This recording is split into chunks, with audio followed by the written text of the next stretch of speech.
wabarakatuh. Halo teman-teman, kembali lagi di channel YouTube saya. Nah, pada kesempatan kali ini kita akan membahas mengenai materi VLAN Trunking Protocol. Langsung saja kita ke materinya. Nah, yang pertama kita akan membahas apa itu VTP ini. Nah, di sini dapat teman-teman perhatikan gambar berikut ini. Nah, di sini terdapat 9 switch dan masing-masing switch kita membutuhkan 200 VLAN, yang mana itu akan sangat membutuhkan waktu yang banyak untuk mengkonfigurasi hal tersebut. Maka kita perlu VTP agar proses konfigurasi lebih cepat. Dan VTP sendiri ada 3 jenis. Yang pertama server, kedua client, dan ketiga adalah transparent. Namun yang sering digunakan adalah server dan juga client. Misalkan pada switch ini kita akan konfigurasi sebagai server, dan yang lainnya adalah client. Jadi nanti kita akan konfigurasi 200 VLAN hanya di switch server. Maka yang terkonfigurasi secara client akan mengikuti switch server tersebut dan akan mempersingkat waktunya. Nah, kemudian yang kedua, konfigurasi VTP. Perhatikan, di sini saya telah menambahkan 5 switch yang saling terhubung dengan menggunakan kabel automatic. Pada masing-masing switch juga sudah tertera jenis VTP yang akan kita gunakan nantinya. Nah, perlu diketahui, di sini untuk kelima switch sudah terkonfigurasi trunk. Jadi di sini kita langsung saja konfigurasikan VTP-nya dengan membuka switch 1 dan kita ketikkan VTP mode server. Kemudian ketikkan lagi VTP domain, misalkan seviana.com. Kemudian kita berikan password, yakni dengan perintah VTP password dan 123 passwordnya. Nah, jika sudah selesai, kita akan konfigurasikan VTP client pada switch 2. Di sini ketikkan VTP mode client, lalu ketikkan VTP domain seviana.com. Nah, untuk domain kita harus samakan dengan VTP server. Kemudian kita setting passwordnya sama ya, 123. Selanjutnya lakukan VTP client pada switch 3. Selanjutnya kita konfigurasikan VTP transparent. Kita buka switch 4 dan ketikkan VTP mode transparent. Kemudian berikan domain dan passwordnya. Dan pada switch 5 kita konfigurasikan VTP server. Nah, ini perintahnya sama dengan switch 1. Di sini saya akan mempercepat saja ya. Nah, setelah selesai kita akan melakukan pengujian, yaitu dengan membuat VLAN 2 dan 3. Langsung saja kita buat pada switch 1. Di sini untuk VLAN 2 kita berikan nama A. Dan VLAN 3 kita berikan nama B. Lalu kita cek dengan perintah do show VLAN brief. Nah, di sini sudah ada VLAN 2 dan 3. Kemudian kita cek pada klien, yaitu switch 2. Dapat dilihat di sini juga terdapat VLAN 2 dan 3. Maka nantinya switch 3 dan 5 sudah ada kedua pilihan tersebut. Namun untuk switch 4 karena dia VTP mode transparent, maka ia tidak mengikuti server maupun klien. Artinya switch tidak akan secara otomatis mendapatkan informasi tentang VLAN 2 dan 3 yang ada di switch lain. Dan begitu juga switch 4 harus dikonfigurasi manual jika mau menggunakan VLAN 2 dan 3. Di sini kita bisa cek. Nah, di sini maka tampilannya masih default. Terakhir adalah problem dan solving revelation number. Perhatikan, di sini saya menambahkan satu switch lagi. Untuk mempermudah mengenai materi ini, anggap saja 5 switch ini berada di gedung A. Kemudian kita akan menambahkan switch ini ke dalam gedung A.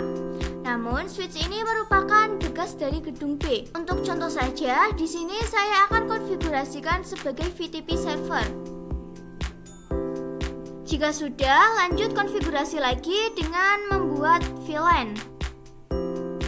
Nah, di sini saya telah membuat 10 VLAN. Kemudian cek dengan do show VLAN status. Nah, pada bagian configuration revision di sini terdapat angka 9. Artinya kita telah melakukan konfigurasi sebanyak 9 kali. Sedangkan jika kita cek pada switch yang ada di gedung A dengan do show VTP status. Nah, di sini configuration revision lebih kecil dibandingkan dengan switch bekas gedung B. Maka nantinya akan berpengaruh besar pada konfigurasi di gedung A. Di sini kita coba saja untuk menyambungkan kedua switch ini antar switch 6 dan 5 menggunakan kabel automatical. Dan di sini kita konfigurasikan trunk di masing-masing switch-nya.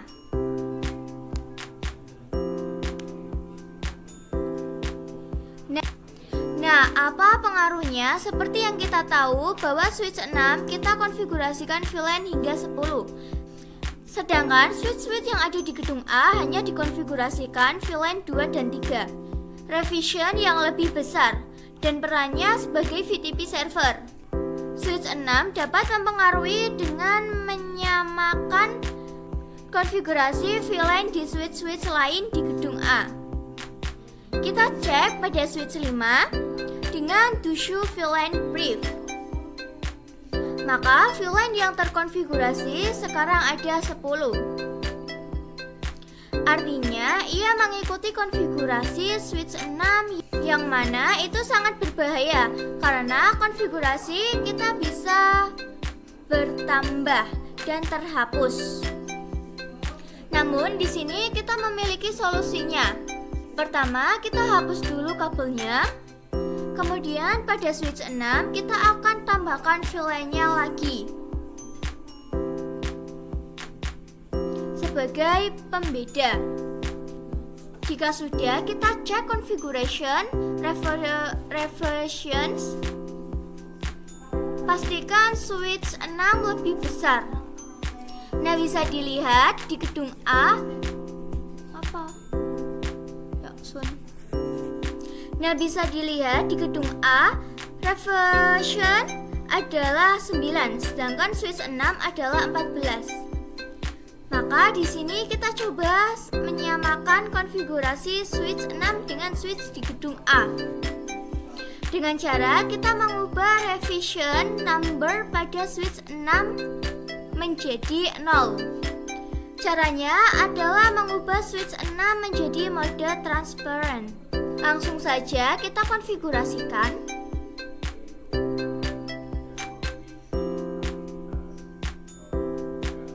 Kemudian cek lagi dengan do show VTP status. Maka di sini sudah 0. Selanjutnya, agar ia bisa mengikuti konfigurasi di gedung A, kita ubah menjadi server.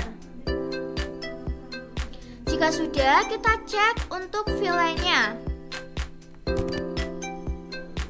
Di sini switch 6 memiliki VLAN hingga 15. Kemudian cek VLAN di gedung A. Nah, di sini hanya terdapat 10 VLAN. Nah, di sini kita bisa sambungkan dengan kabel automatical